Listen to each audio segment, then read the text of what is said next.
You're watching Good Morning Nigeria on the network service of the Nigerian Television Authority. Now, before we begin our conversation this morning, which is on the state of mental health in the country following the new Mental Health Act, let's listen to this background report put together by our correspondent, Abdusalam Jibril.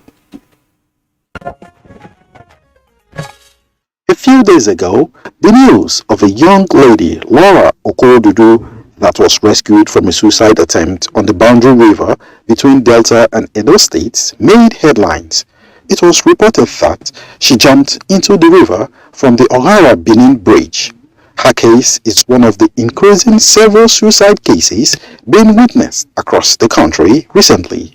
While Laura's case has not been attributed to mental illness, a huge number of the other suicide cases have been attributed to mental illness. According to the World Health Organization (WHO), 1 in 4 Nigerians, that is, some 50 million people, are suffering from some sort of mental illness.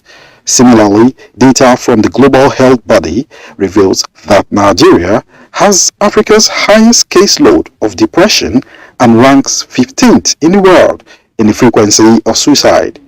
Some experts note that some factors hindering the management of mental illness in Nigeria include myths and traditional beliefs, inadequate mental health facilities, and a low number of mental health professionals. Towards turning this around, President Muhammadu Buhari recently signed into law the Mental Health Bill 2021 after 2 failed attempts in 2003 and 2013. The act will replace the Lunacy Act of 1958, and experts note that it marks a major milestone in Nigeria's efforts to improve support for psychosocial well-being. The chairman of the Senate Committee on Health, Ibrahim Oloriagbe, stressed that the act will bring about the desired changes in mental health management in Nigeria and establish human rights protections for those with mental health. What are the causes of mental health illness and how can it be managed appropriately? What impact will the Act have on mental health management in Nigeria? These and more will be the focus on the program as guests speak to mental health issues in Nigeria shortly.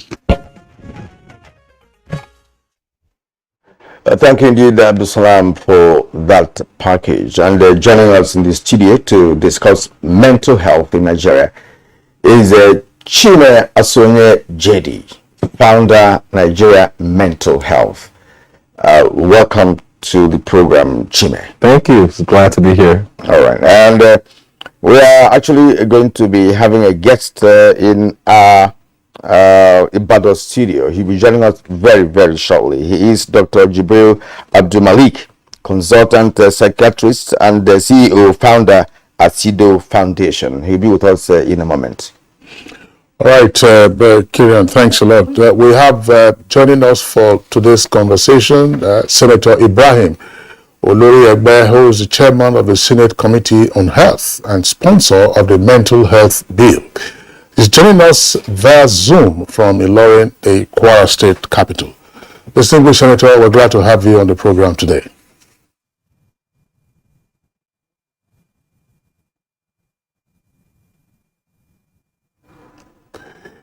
And we also have joining us via Zoom, Chinyere Onyekwere, a clinical psychologist of NIM Foundation. She's joining us from Mauritius, where she is at the moment, and is a regular guest on Good Morning Nigeria. Chinyere, we're glad to have you this morning. Good morning. Thank you for having me. Okay. Very well. All right. I didn't quite hear the sound from Senator Oloriagbe. I would like to start this conversation with him. Distinguished Senator, if you can hear us now, and we can also hear you. As I said, we're starting this conversation with you. Why a new Mental Health Act in Nigeria?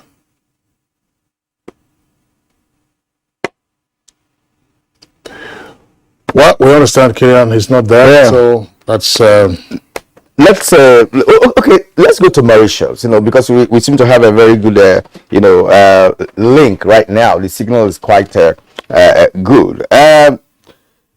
Chinyere, or Chinyere, rather. Let's think in the direction of the question that my colleague, put to the sponsor of this health bill or mental health bill. What do you think is the reason why Nigeria should have a new act? As a matter of fact, from the historical perspective, we had the 1958 ordinance, and again it was presented to the National Assembly in 2003, and then 2013, and all of that, and that lasted this long, and now we are seeing the act signed by the president. Do we really need a new act on the nation's mental health? So there's a need for a new act. The more we have conversations around mental health, and we realize the need to update the existing act, and the act is there to guide the way mental health service is provided to Nigerians and the quality of service that Nigerians are receiving. If we had to go to the old act, it did not give us an up-to-date information about how to provide services to people, about the right care to be given to people. So there was a need for us to update this act and for us to work together to ask for a new bill and a new act that has been given to us. This new act steps in here now to give us a better opportunity for Nigerians to receive better service when it comes to mental health care and mental health service provision. Well, Chinyere, let me still stay with you. Why, in your opinion, did it take so long to pass a new act, as it were? Because if we recognize the urgency in reforming our mental health law, the last time this was done was in 1958, and when the bill was first introduced in 2003, it fell through, and again in 2009. So why do you think that there was some legislative reluctance in accelerating the passage of this bill, which you said is so critical, even though now it's a law? So I don't know that I'm in the best position to answer that question, because I would say from an outsider, I think a lot of the times the processes that involves legislation and taking things from one step to the other may be longer than they need, and then you have change in hand and change in power. And then also we talk about interest. If you do not have people that are fighting for this interest, it may take longer. We are very opportune and blessed that at this time we have legislators that and senators that are actually interested in mental health and want to push for the act. So I think in the interest of the senators that and the interest of the the people that came together, a lot of the NGOs and a lot of the service providers that came together to push this. And I think maybe it's been a long time coming. This is not the first time that we have talked about this. So all this put together may have led to why it's being pushed now. But I think the fact that we have legislators who are interested in mental health now and who see the need for it and who want to fight the cause with us and who want to push with us has led to the act being provided to us now. Okay, thank you indeed. Let's come back here home where we have Chima Asoye. We just listened to the first responding there, and I want also to share your views with respect to the need for this act. Yeah. And again, after that, you could also go further to discuss the components of the act. Sure. That you think the new blood that may have been injected, into the bill or the act now, which is the law, that makes it very, very critical at this point in time that we are trying to revisit the nation's mental health care delivery. Yes, and thank you for the question. And I'm excited that I'm seeing members of Nigerian Mental Health and individuals we worked with to push the act here, like Neem Foundation or Aceto Foundation, etc. We're all partners in progress to push it. Like Chinyogo said, we came together as NGOs, diverse organizations, to push the act. And I think that that's a big difference. Why the need for the act? We've been mentioning 1958 Lunacy Act. But the truth is that the conversation starts before then. The Lunacy Act's ordinance actually started as an ordinance in 1916, a British colonial rule. And so we had a colonial law in Nigeria that the Britons also repealed themselves. They established new act, right? Essentially a little bit after our independence. So we had an outdated bill that was inhumane. The old act allowed individuals who were medical officers or government officials to actually chain individuals, which is very inhumane. And you can just tell from the name of the act, the Lunacy Act, which implies abnormal or crazy, and allows for the stigmatization of individuals who don't that prevent people from getting the help-seeking behavior that they need. So the Human Rights Report actually shared a report saying that individuals in lots of government facilities were chained and locked up, and that's not how we treat those who are necessary for mental health. And when we think about why the act passed now, I think that there was a couple of different things that came together. One is that the political interest. So Senator Alube, for instance, from the senator, was very passionate about this bill. That was very, very important. Secondly, there was a new thing that happened that we all faced, not only Nigeria, but the whole world, which is COVID. We all faced COVID. A lot of people were feeling lonely and depressed during that time. And so there was an increase in depression and anxiety. The World Health Organization says that in the first year of COVID alone, depression and anxiety increased by 25%. And the third thing I think is that the diverse voices came together. So with Nigerian Mental Health, we actually had a letter that was signed by 30 organizations calling for passage of the bill. And so the civil society actors and different diverse actors, from psychologists to psychiatrists, came together with one voice and said, we need this act right now in this new time to really support individuals' psychological well-being. So what is new in the act? That's what I'm asking. Yes. You know, what is the difference between the ordinance of 1958, and what we have presently? So there's 4 key differences. The first one is institutions. There's 3 new institutions that are created by the act. One is the Department of Mental Health Services that are supposed to create guidelines for mainstreaming mental health into public health services. The second is the creation of a mental health assessment committee.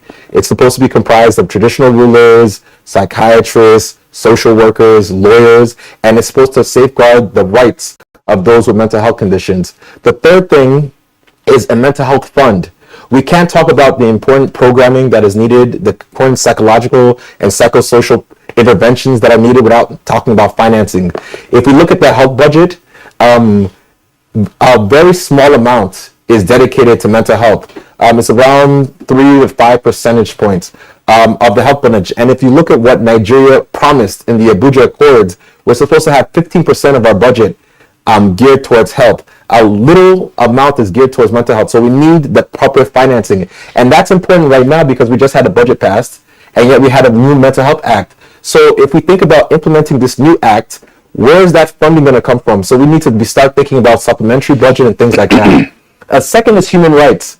This act bans things like discrimination in education, in the workplace, in social services. It guarantees the right to information. It guarantees the right for individuals to have a place and a voice in the formulation of their treatment, because a lot of people would have interventions on them and things like that, and they wouldn't have a voice or a place.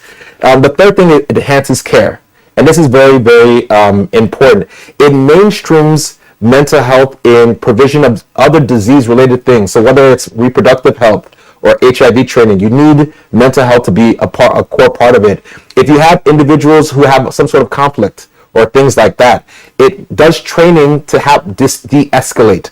It also establishes peer support workers. So you have people with mental health conditions, but those who have that lived experience can help support them, teach them how to cope with coping mechanisms and things like that. And the final thing when it comes to management that's really important is that it bans certain things. It increases penalties for sexual exploitation.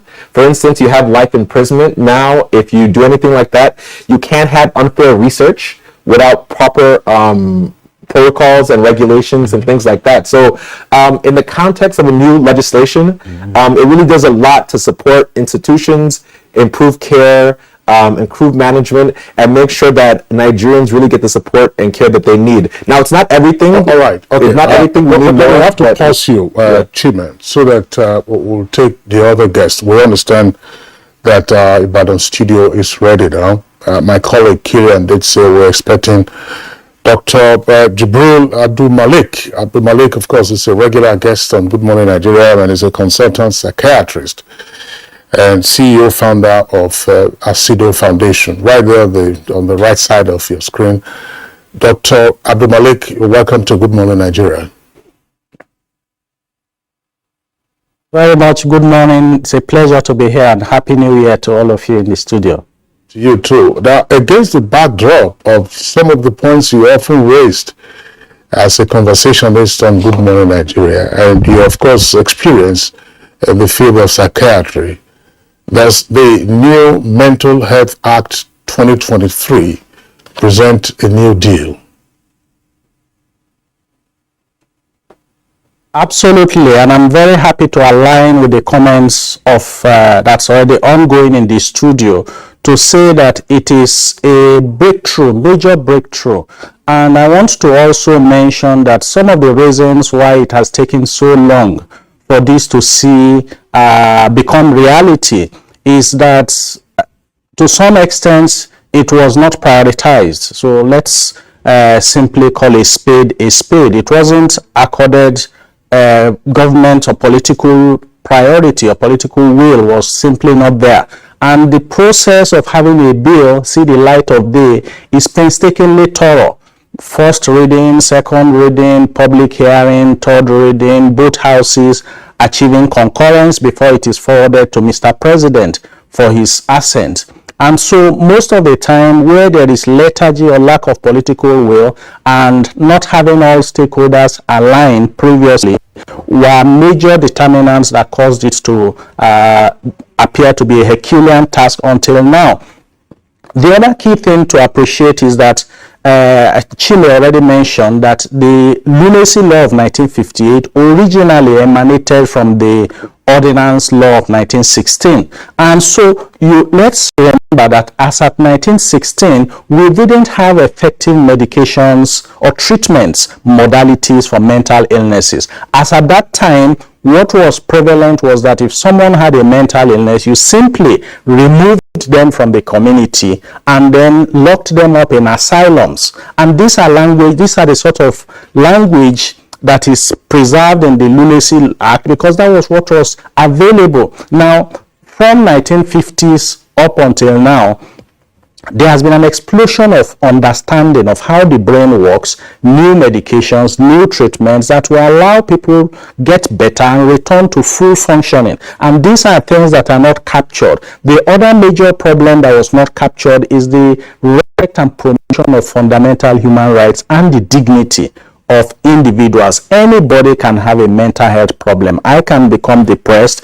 Doctors, professors, lawyers, anybody. It's not a respecter. The same way anybody can have a physical illness, it's the same way anyone can suffer from a mental disorder. And so the fundamental aspect of human rights, promoting dignity of the individual, ensuring that they are treated in a humane manner, are things that were also absent in the old law that are now corrected in the Mental Health Act. So we know that this is a long journey. It's going to be a marathon. This is just the beginning. There are many laws, there are many policies that are there gathering dust and are not being implemented. So we know this is just a first task. So while we rightfully roll out the drums and celebrate that we now have a mental health law that is in tandem with global best practices and respects human rights, we also know that it is not yet uhuru.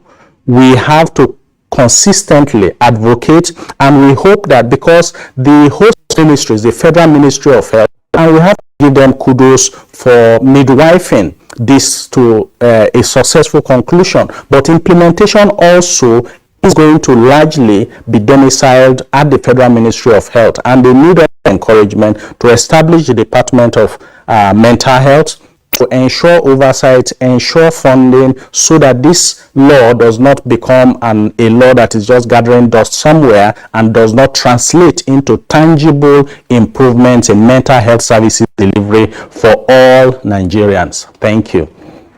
Okay, thank you for also making it to the studio, because we were expecting you. We're glad you are there now. Let's return to Mauritius, where we still have uh, Chinyere. Okay, okay. Before we go to Mauritius, let's get Senator Ibrahim Olori, where I hope that we've been able to establish a history link with you. Senator Ibrahim Olori is the chairman of the Committee on Health and sponsor of the Mental Health Bill. He joins us via Zoom. Once again, good morning and welcome to the program. Good morning. Thank you very much for having me. Good morning, Piers. I hope you can hear me now. Yes, we can hear you very clearly. And let me even ask you this, because as the sponsor of this bill, which has, of course, become an act, what came to your mind? What prompted you to do this? Because this is one of the, items that's been lying in the National Assembly for more than a decade now, and you resurrected it. So it's now a kind of a renaissance of the bill, which has certainly become an act. What prompted you to make this move and pursue it vigorously to the conclusive end? Thank you very much. I think the basic motivation for sponsoring, promoting, and supporting the bill that is now an act is because of my awareness and appreciation of the volume, if I can use that word, of mental health illnesses or disorders in the country, especially the new menace of substance abuse, which is complication of mental and psychosocial disorders. But basically, before I came to Senate, I'm a medical practitioner and I'm aware of what is happening within the sector. Just like some of the earlier speakers have said, mental health is not given its rightful priority hitherto before now. And there are a lot of effects of it that are not appreciated even in terms of the economic and security implications. Because many people do have depression and anxieties, and this affect their productivity. But it's not, people don't relate the mental health conditions to what happens in the workplace or what happens in people's normal living, as well as even the security problems that we have. Most of the people that are engaged in criminal activities are probably prompted by the either use of drugs or because they have certain mental health disorders in the background. So all these are what prompted me to see that if we don't address that, it means our effort in terms of economic promotion, our effort in terms of addressing security may not achieve the desired result. So, and as the other speakers have said, I'm also aware before coming to the Senate of the effort that are being done to get this law to be in place. So we worked at the beginning of July 2019, immediately we resumed. We had a meeting with my colleagues who are co-chairmen in the health sector. We set an agenda. And part of what we put in that agenda of what we hope to accomplish was getting this act to the getting this bill to become an act. So, I give kudos to my colleagues in the health committees, both in the Senate and the House of Reps, and the leadership of both chambers for supporting our effort to be able to see this through. Thank you very much for your efforts, of course, along with your colleagues. But lead our viewers into some of the significant provisions in the new Mental Health Act that will give us the new breakthrough, as it were, in care for mental health.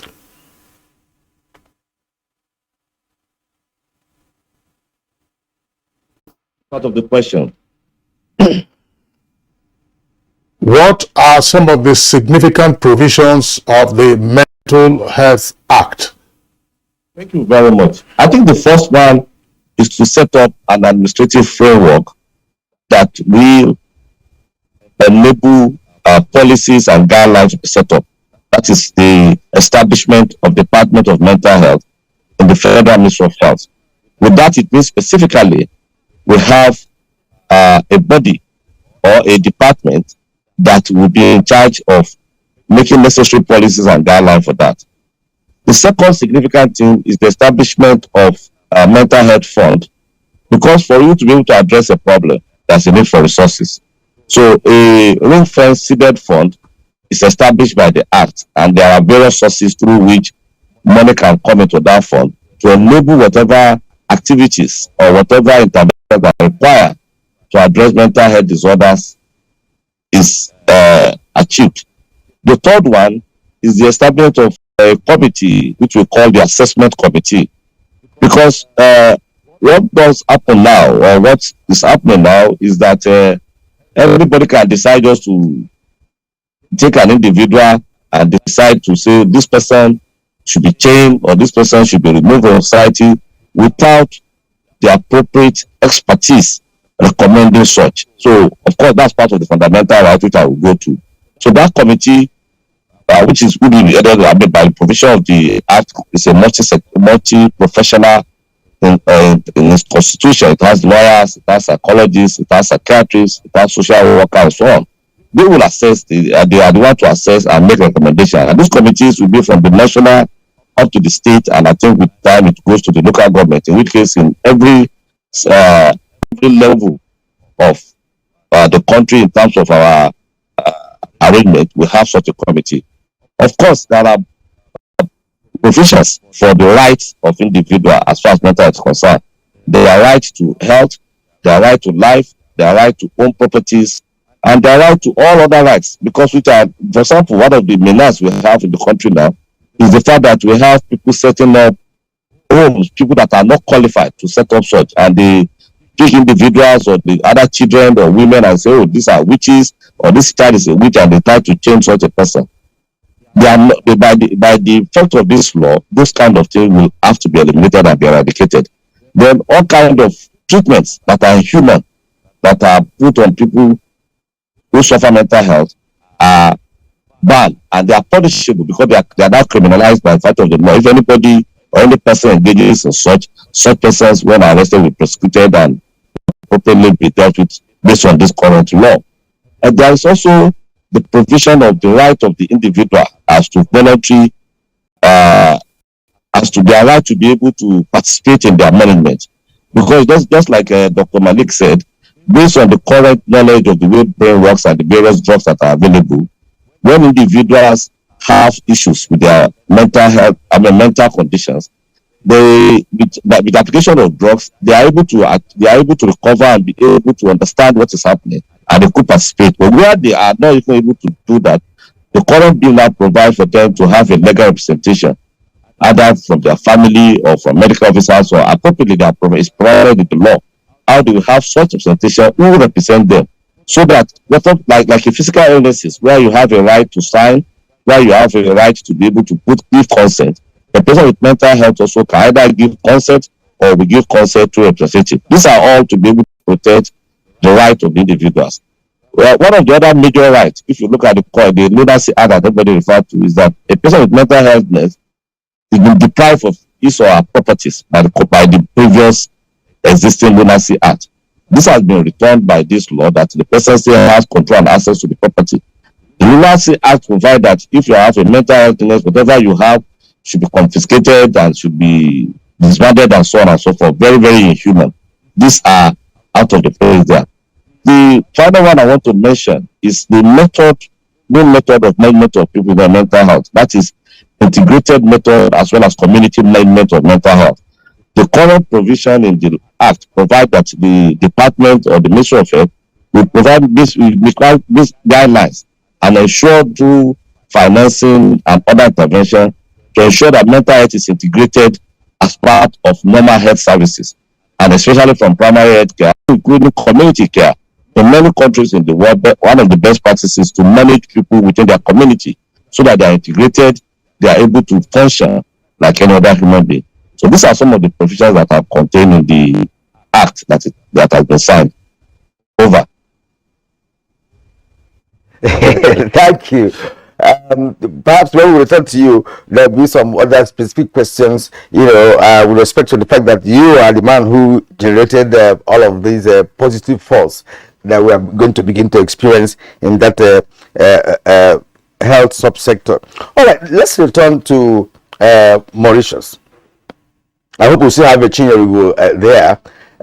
Chinyerigo, you've listened to others, but I want to take you on this. They have actually enumerated some of the provisions that found their way into the act for now, which we're hoping to implement adequately.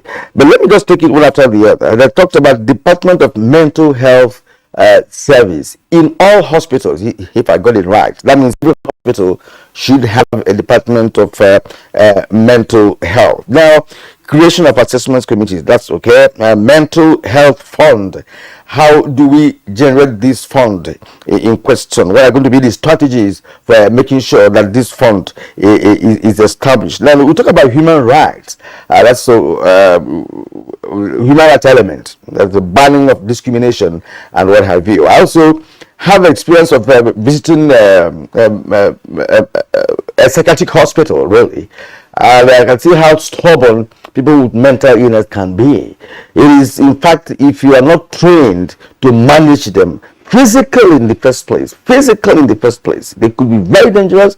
They could be very, I'm telling you, it's difficult to do. If you are there, you will know the fact that when you bring any mental ill person, you have to manage the person professionally. It's not just what every hospital can do. But with this act now, which will create Department of Health, mental health in all hospitals, I'm thinking of the possibility of managing such persons in all hospitals. Give us an idea of how these items that found its way or found their way in the act be implemented from one point to the other, so we can know whether it is even possible, because we are very good in articulating beautiful policies. That has been historical in this country. We have one of the best globally in terms of articulating good ideas, but when it comes to translating the ideas into practical reality, we seem to have issues with that. So the possibility of implementing this is very possible. We have professionals who are well trained in Nigeria that can offer these services. One of the things that we lack is the structure and the places where these people can go and can offer these services. We've been talking a lot about the brain drain that we have in Nigeria, where we have limited number of mental health professionals to the number of Nigerians that might need this service. So what this provision or what this act does is that it creates an opportunity for these service providers, for your psychologists, your psychiatrists, your social workers, your psychiatric nurses, even your lay counselors, even your counselors, to have a space where they can come together and offer this service. It could differ with different centers where you go to. In a center where you go to, we expect that at the bigger general hospitals, where you have bigger departments, and you have each and every one of these professionals represented and able to collaborate and work together. At your community levels, we can step it down and we can train people to offer basic mental health service. We can train lay counselors or lay workers to offer basic mental health service to the community, and that when we see severe mental health challenges, it cannot be escalated to the general hospitals, or we can have a referral system where we're able to support the structures. But the structures need to be there. The opportunities need to be created, because there are people, there are professionals who are trained and have the capacity to offer this service. So that's what this act does. This act is going to ensure that we have services and we have structures available for the professionals who are here to do their work, and that we can even train professionals too. It encourages the training of mental health professionals and people who want to do the work to be able to offer this service. It's very possible and it can work. And we've seen it work even in the smaller sectors where we work, where we train people and we get professionals together to be able to support structures that are already there for them. Thank you very much, Chinyerigo. Let me return to Dr. Abdul Malik in our Ibadan Network Center. Dr. Abdul Malik, well, let's know where we are coming from.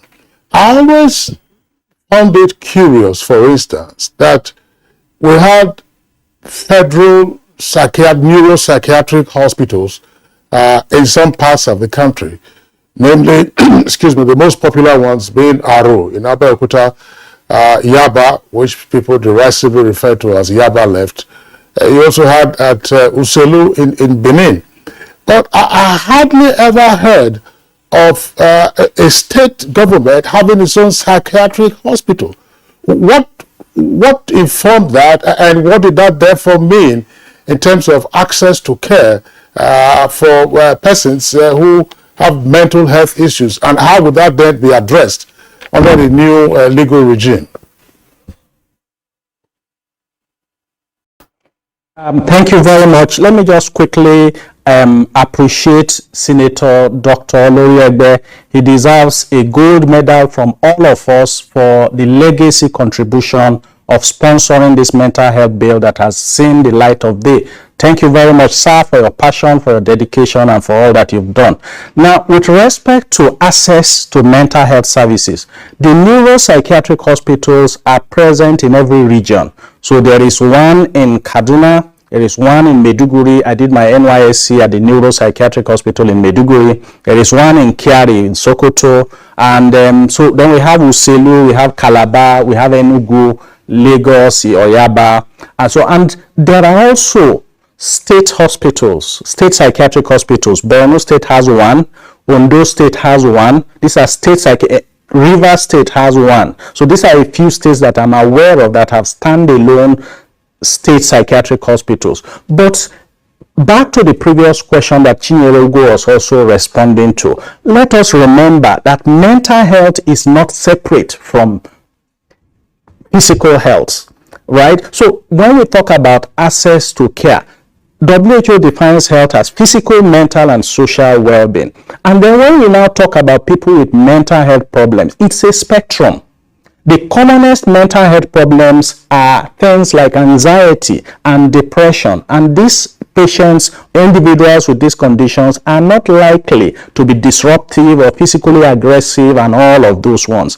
And then the same way that if you have an accident and you have a fracture and your bone is sticking out of your leg, for instance, if they take you to the nearest clinic, they may not have the expertise to handle that fracture. They may need to refer you. So everybody who has a mental health problem should be able to approach the nearest clinic, whether it's a primary health care center, it's a general hospital, or a tertiary hospital, and be given care. However, if the medical practitioners on duty realize that this is severe and beyond what they can handle, then appropriate referrals can be dealt with.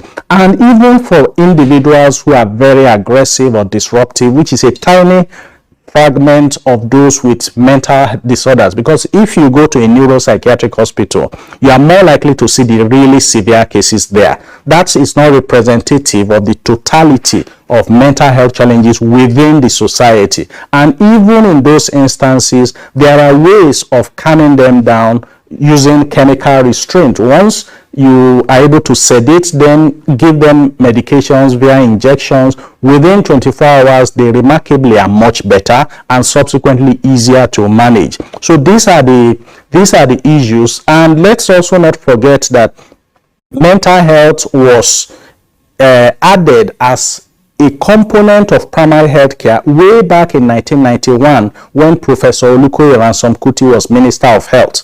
So there's a policy to that effect that mental health is the 9th pillar of primary health care. So what that means is that everybody, because primary health care is supposed to be the most basic and accessible level of health care. So in primary care, you can have antenatal services for women who are pregnant. You can have immunization services for children, and so on and so forth. Similarly, you are also supposed to be able to receive basic mental health services within primary care. The reason that has not been happening is that the expertise to do so, the confidence to deliver on these services have simply not been there. And these are things that we hope with funding for the mental health, because you can't have funding if there is no budget line. So previously, the first time there was a desk officer for mental health, even at the federal ministry level, was in 2010. And then thereafter, there are instances, periods where there was a vacuum. There was no desk officer for mental health, notwithstanding the fact that mental health is one of the 3 components of health: physical, mental, and social. There was no representation for mental health even at the federal ministry level. So now that there is a department. Once that is established statutorily, during budgeting, there will be budget allocation for that department to function.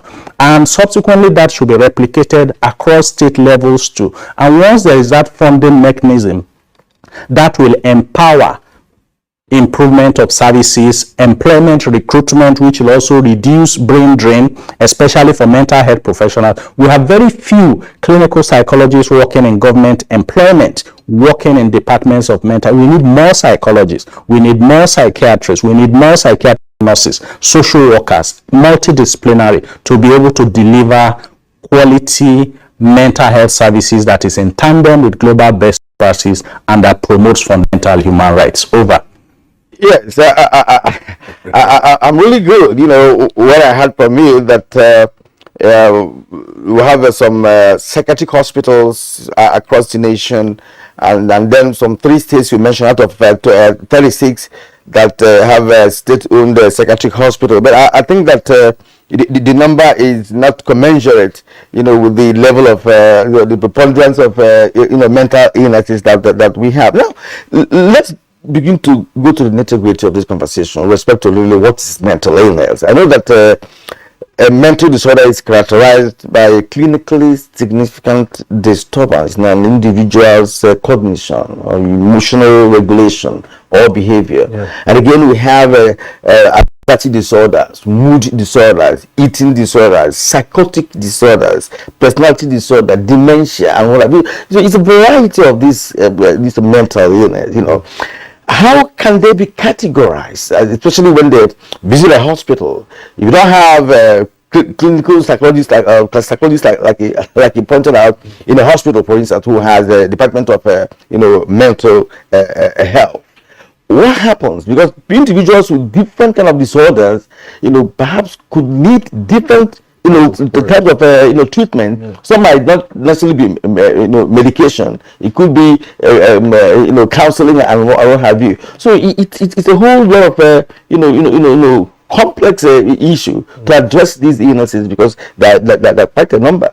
I think that's a great point, and it echoes your point about why this needs to be state-based and not just a one-size-fits-all national approach that you guys were mentioning. Before I address that, I would like to again echo the thanks to the Senator and to the Federal Ministry of Health and other development partners that really supported this effort, and appreciate his acknowledgement of the efforts of civil society to support this. I've had a number of engagements with the Senator, and I can tell he's passionate about this. It's important to him, and we hope that he'll continue to implement this going forward.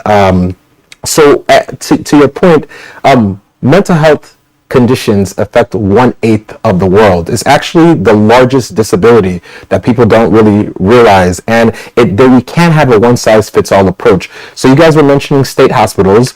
We need this Mental Health Act to be domesticated in the states. Currently, we only know 2 states that have a Mental Health Act, which is Lagos and Ekiti State.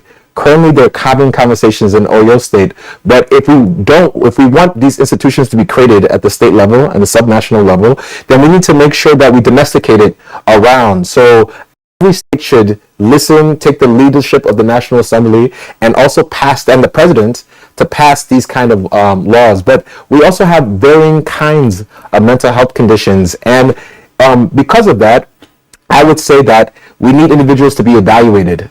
So, and we need to promote help-seeking behavior. One of the challenges that we have is people don't want to talk about this to their family and to their friends. And so the act helps support this by destigmatizing it. It's not called the Lunacy Act right now, but we need other regulations to help support the act. One key things that Nigeria Mental Health and partners are calling for, 40 civil society organizations have said that in order to make the act effective, we need to decriminalize attempted suicide. Decriminalize attempted suicide. As it stands right now, according to the Penal and Criminal Code, individuals who attempt suicide can be locked and jailed. And there's reports on this in Punch and in CNN, and it's very unfortunate. And the World Health Organization says that the fact that attempted suicide is criminalized actually prevents individuals from talking to their friends and family about this. So if we want the act to be effective, then we need to make sure we decriminalize suicide.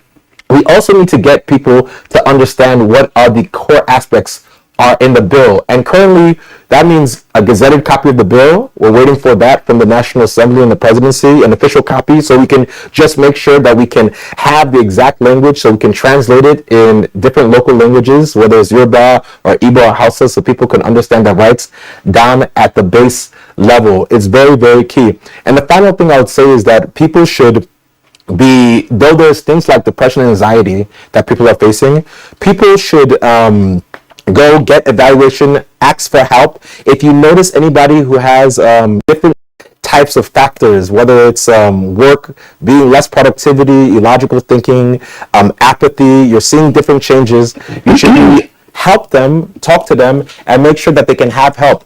Some of our partners within the Nigerian Mental Health have helplines, and if you go to our website right now, you can go to, which is www.nigerianmentalhealth.org. We actually have a list of state helplines along with civil society helplines that people can call and ask and get some of the help that they need, and also the referrals that others individuals are mentioning, whether they need counseling or other type of psychiatric interventions.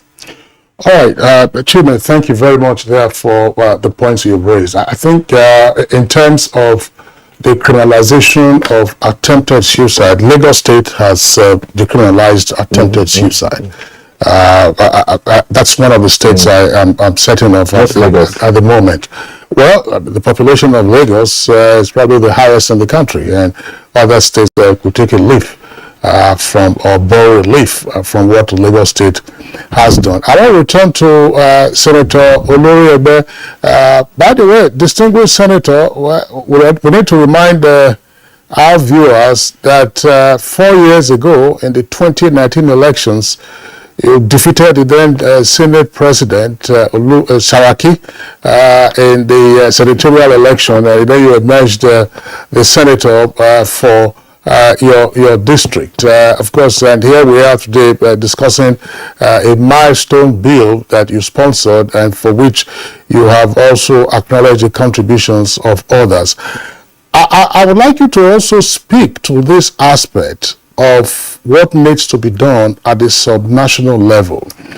I know that Dr. Abdul Malik mentioned that to say that there might then be an instigation from the federal level when they begin to see that at the federal level there is now established a Department of Mental Health Services.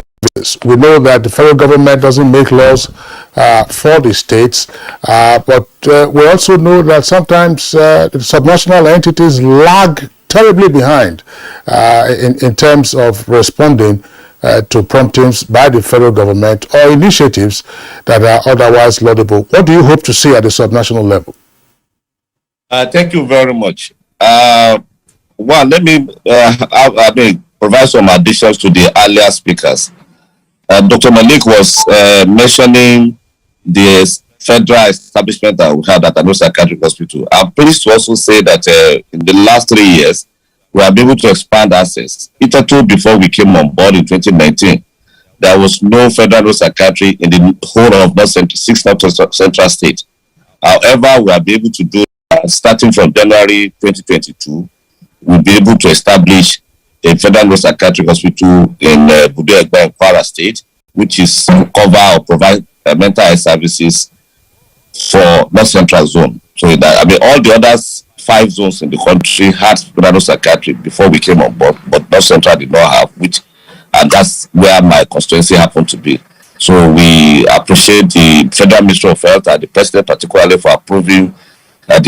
We started it through a legislative process. We are able to amend the Federal Psychiatric Act and included an additional one. The other addition I want to make is that we are also in the process of gazetting the act. I had the last speaker mentioning that it's an administrative process that will enable the act has to be gazetted for it to be implemented effectively. Well, we're already working on that, and I'm working with the Assembly, the clerk in the office to be able to get that done hopefully by next week. So those are the additions. Now, to the question about subnational level, Nigeria is a federation, and one of the things that we need to understand when we are implementing any bill is that the federal has responsibility and the states do have their own. I hope I'm back to you. I want to confirm that I'm on.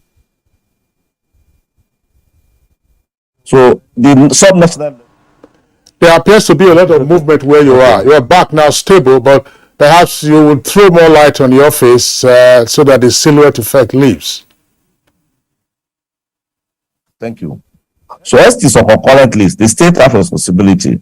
Just like Dr. Malik said, we do have some states that have psychiatric hospital. And of course, in many of the general hospitals, you may have psychiatric nurses. On some states, they do have psychiatrists, but they are very few. So the responsibility by the virtue of this act is for the state also to adapt the national act by creating Department of Mental Health in their various states. Through an act of the state assemblies, they will be able to adapt, as we said, the national act to domesticate it in their state, which will enable the state to establish a Department of Mental Health, to establish also the assessment committee, and be able to provide funds that will enable services to be provided. I hope and I expect this to happen. The current mechanism in the country to enable that happen is the National Council on Health, where all the states, the 36 states and FCT, meet with the federal minister for them to set up guidelines and policies for health. It is our hope that once this act becomes operational, now that all the states and the FCT will domesticate the act and take from the act what they need to do so that we can have full implementation across the country. Your own by bringing the bill, which has of course been turned into law. You have done your own, but experience over the years, has shown that when it comes to any item on concurrent list, the states don't even key into federal government policy. I'm sorry about that, but that's what the situation is. Apart from COVID-19, which was like a pandemic, everybody had to put hands on deck. Otherwise, the states would have been, there would have been resistance, in terms of keying into the policy. But because it was a deadly thing, everybody came in. But in this case now, we hope that they really think and play their role at subnational level. You are watching Good Morning Nigeria on the NTA network service. You take a short break now. When we return, we'll continue with the conversation.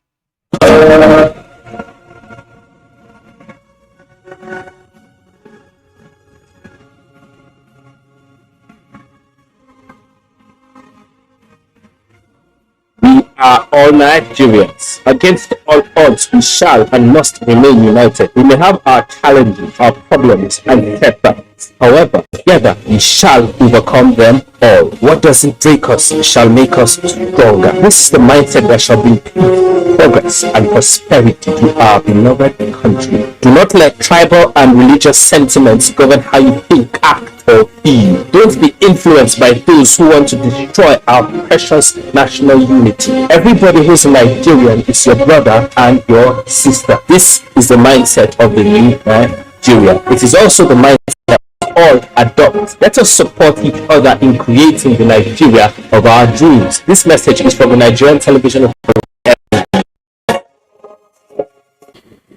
The violent and criminal activities of indigenous people of Biafra and its arm wing, the Eastern Security Network, present the greatest threat in the Southeast zone.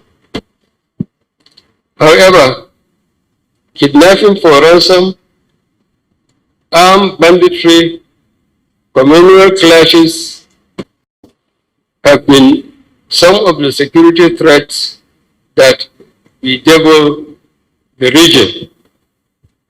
Accordingly, joint military operations are being conducted in the Southeast to overcome the threats and to entrench peace and security.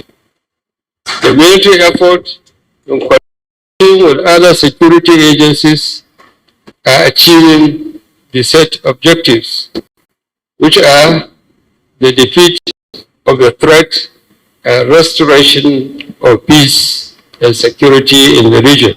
This message is brought to you from the Federal Ministry of Information and Culture.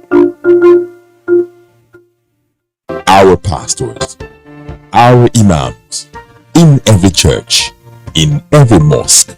Please realize that in the course of praying for peaceful and transparent elections, we all have duties beyond prayers. If we want a stable society before, during, and after the elections, what should you be saying to those that worship with you? All Sundays and all Fridays, you are saddled with the responsibility of bringing up good generations. It is therefore your duty to both man and God to ensure peace all the time. Matter about elections alone. People talk to people and people listen. Talk to your followers. Make them listen to ensure peaceful 2023 elections. This message from the National Orientation Agency.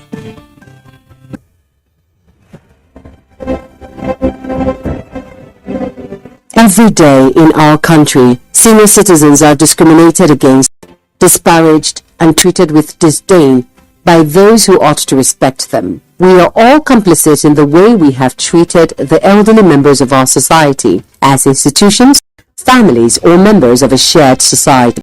Every time senior citizens get offered less than they deserve for the work they do because they are old, poor, and desperate, we are failing them. Senior citizen loses a child, and wow, they must be responsible for their death. Every time a senior citizen gets labeled a witch, is called mad, and shooed out of the way because they have no memory of blood and look unkempt, we are failing them. We say, I beg it all old, make it do die, make everybody rest, to ailing parents, uncles and aunts. That's discrimination. That is neglect. When you see an old woman getting beat up and being accused of witchcraft, do not turn the other way. Stop and teach people that white hairs, wrinkles and hunchbacks are no evidence of witchcraft. Aging comes with a memory decline. Sometimes it's not out of place to have elderly people lose their way, forget details of their lives, and how to properly take care of themselves. When they get to this stage, they deserve your empathy, not scorn. Our ailing fathers, mothers, aunties, and uncles are deserving of quality healthcare and peaceful transition. Make their last moments memorable. Senior citizens have paid their dues. They deserve your care. Stop all forms of discrimination against them today.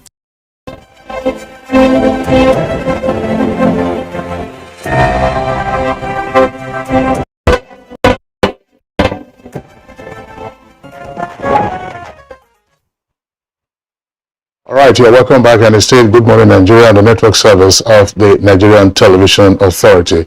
Let's return to Dr. Jibril Abdul Malik in our Ibadan Network studios. Dr. Abdul Malik, as I said earlier, you've been a frequent guest on Good Morning Nigeria. I recall that on one occasion we discussed traditional mental health care practices, including the detention, quarantine, and dehumanizing treatment of persons in unprofessional and even unsanitary conditions. Under the new act, from what you know, linkage or convergence or divergence between orthodox mental health care and traditional mental health care?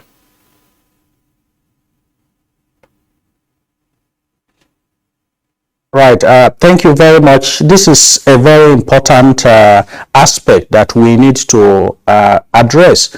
Let's not forget that people usually assume that because we are orthodox and Western medical, we have Western models of medical training, that we are opposed to anything that is traditional or faith-based healing. That is not correct. Let's also remember that every tablet or injection that we use in orthodox medicine originally was isolated from herbs. So we are not discountenancing the fact that some herbs may have beneficial effects in terms of treatment. However, the biggest challenge is the fact that it is shrouded in secrecy, and they say, oh, it's the gods that have told me you we can't tell you what's inside, just take this concoction and drink it. Unlike medications that we know the dosage, we know the side effects, we know when it is safe to use, we know when it is not safe to use, and so that is one major barrier. The second major challenge is the inhumane practices that go on in those places, and such as chaining, such as physical beatings in form of exorcism, whether by all types of faith-based religious houses, beating, deprivation of food and drink as a form of fast for a long period of time to chase out the demons or the spirits. These are inhumane treatments. So the benefits of the new mental health law is that it provides oversight, regular oversight for any. So the act didn't say hospitals alone or orthodox practices. Any facility that is going to offer services for persons with mental illness has to be regulated. There needs to be oversight. That ensures that there is quality control. That ensures that inhumane practices do not continue to occur in those places. And then they will have some form of accreditation. I think the committees will have to work out the details in terms of protocols, in terms of procedural policies and guidelines to regulate. But the most important benefit is that now there will be oversight regulation for every and any facility that purports to offer services for persons with mental health challenges or disorders. I think that's a significant improvement over. For what he said, really, Kingsley, I am not an advocate of traditional or tradu medicine, as it were, but I've been privileged to cover tradu fairs where you meet all manner of traditional medicine men, who claim, not just claiming, they will display it, you see it, they will do it, and so on. And again, the issue of beating that he talked about is very, very, very, very bad. But they also get beatings in hospitals. I said, look, take a trip to a psychiatric hospital and see new patients coming in. Look, it's not a good thing to experience. They are violent. Completely bad. As a matter of fact, in some cases, if you don't beat them or hurt them, they'll destroy things there. I've seen them. I like experiencing things, seeing things myself. I'm not just telling the story, In any good psychiatric hospital, for that purpose, I want to know what is happening there.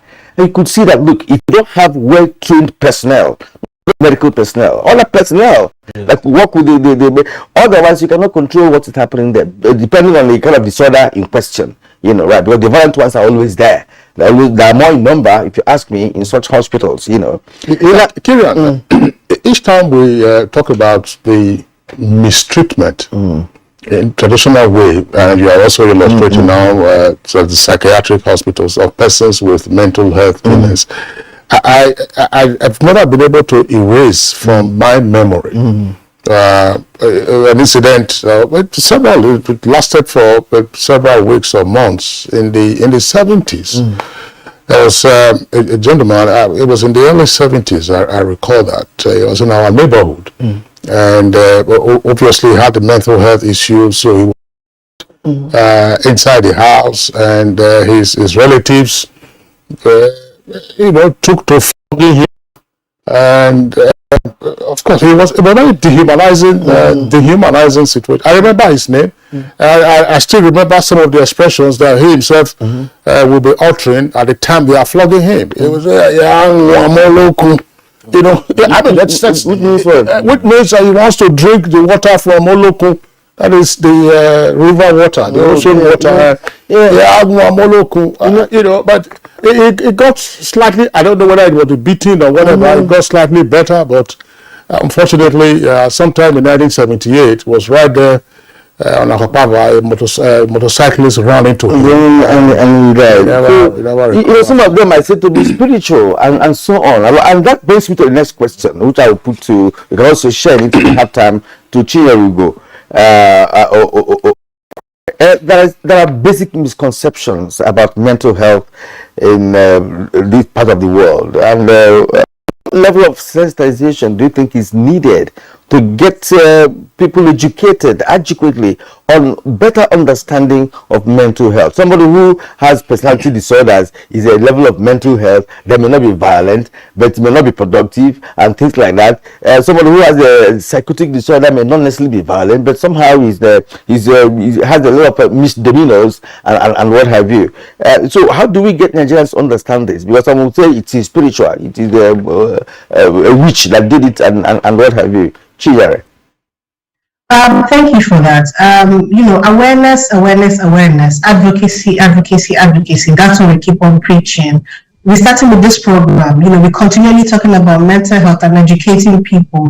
And for me, it's not about using big words. It's about making it as simple and as easy as possible, explaining what it is. For the longest of times in our language, in our communication, mental health has not necessarily been portrayed for what it is.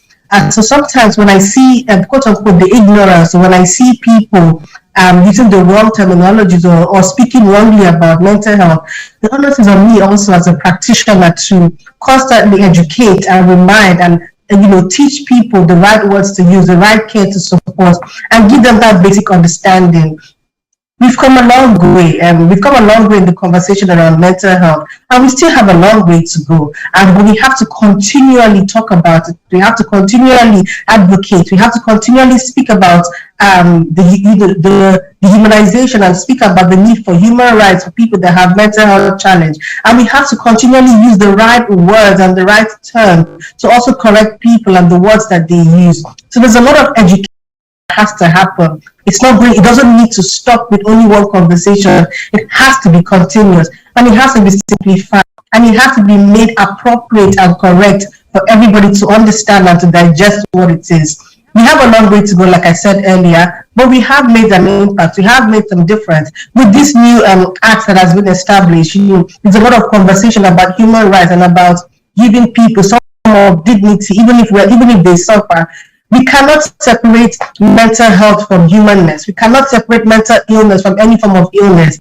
You are a human being. You may have a mental health challenge. It's still you as a person. So we always have to have that conversation that even if you have a mental health challenge, there's care out there. There's the right medication, there's the right support, there's the right care out there. And even for individuals that may have family members that have mental health challenges, or themselves have mental health challenge, there's a right care out there. So the language needs to be used, continual advocacy, continual education for mental health, and that's the way we begin to change the narrative, because that's what we need to do. We need to change the narrative around mental health, and we're getting there. Slow and steady, we'll keep on doing it. Continuously, we'll keep on doing it, and we'll keep on changing the narrative of mental health. All right, Chinero, thank you very much. Chinero, I would like you to also chip in here with respect to the long haul on advocacy. Yes. Because in our environment, there's a lot of stigmatization around mental health. Yeah. If somebody manifests maybe the lower end of mental health condition, and they say the man the Chris or the woman the Chris, yes. You just dismiss him like that. Some persons who also have mental health could also live in self-denial. So there's nothing wrong with me. Yes. There's nothing wrong with me. No. So there's nothing wrong with me. So I'm not saying you. I'm the person who will say that there's nothing wrong with me. So what opinion needs to be done to accelerate public enlightenment with respect to mental health against the backdrop of what we are seeing? The country is awash with illicit drugs, and young persons are losing their way. Well, we need to, thank you for the question. Awareness is important, but as you mentioned, faith and traditional, we can't run away from it, because when people have the most distress or the most emotional challenges, usually they run to their faith leaders, they run to their traditional rulers. So we have to engage them. That's one of the key. If we want to get this messaging out, we have to meet people where they are. If you look at the top 5 issues when it comes to mental health, when people consider mental health, 2 of them, according to EPI Africa and the Africa Polling Institute, have to do with faith.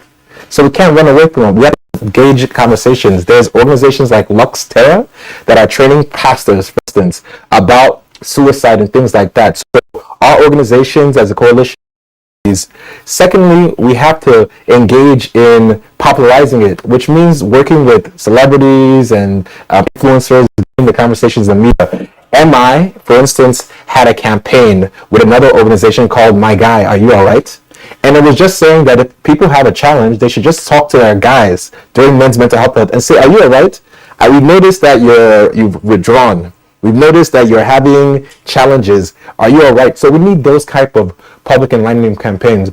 And three, we need to get the data and information out there and do these convenings. In Nigeria Mental Health, we're having community wellness workshops where we're getting people together to discuss some of these issues. We're going to have a major conference coming up where we will have people use technology so people can experience what it means to be a mental health. And hopefully doing some of those types of programs will really demystify mental health going forward in the future.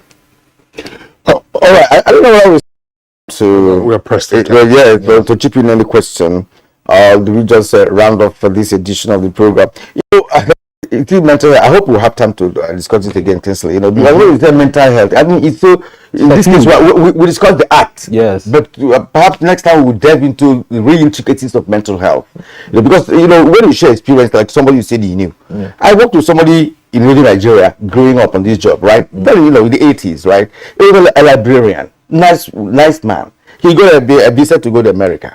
All of a sudden, he said he wasn't going to America. Then he left the job as well. You see him on the streets of Enugu, moving everywhere, preaching gospel, looking tattered and all of that. If you accost him, he'll come to you and talk to somebody you knew. I mean, you talk normally as friends. Get the service. But he said no, that he went and played a song. Very, very good song then. Like the world is in pieces. I mean, this guy, you see him on the street, he will move in, talk to him quietly, gently, discuss with you, and he continued doing that. I don't know what happened to him after all, but this lasted for years. He left the job, all of that. He wasn't looking clean anymore, but he was taking sense. It to me is a mental issue, and so there's no doubt about that. It's a subject that we'll have to return to. I think children in the 60s and 70s, where they see a mental health patient, let's say madman or you give them nicknames. Yes. You give them nicknames. I remember some of that stigmatization. Yes. Some of those nicknames, one called Akwete, another one called Danger Light, very violent woman. And making babies on the streets. Yes. All right. So we'd like to thank all our guests for being with us on the program this morning. Of course, we have opened a fresh aperture in terms of the new Mental Health Act in Nigeria, which of course became law with the assent to it by President Muhammadu Buhari. Let's appreciate Ibrahim Oloriegbe, of course, who is a senator from Kwara State, the sponsor of the bill, and of course worked in tandem with all others. Dr. Malik says that you should be garlanded with gold medals. So we giving you this gold medal this morning. Distinguished Senator, thank you very much for your efforts. From Mauritius, we're joined by Chinyere Ugo Onyekwere, the clinical psychologist of NIM Foundation. Thank you very much for your contribution to this conversation. Dr. Jibril Abdul Malik, consultant psychiatrist and founder of Asido Foundation. Always a delight having you on Good Morning Nigeria. And here in the studios, Chime Asanye, JD, that is Juris Doctor, founder of Nigeria Mental Health. We appreciate you being our guests on the program. Thank you so much. Let's go over to our sports desk.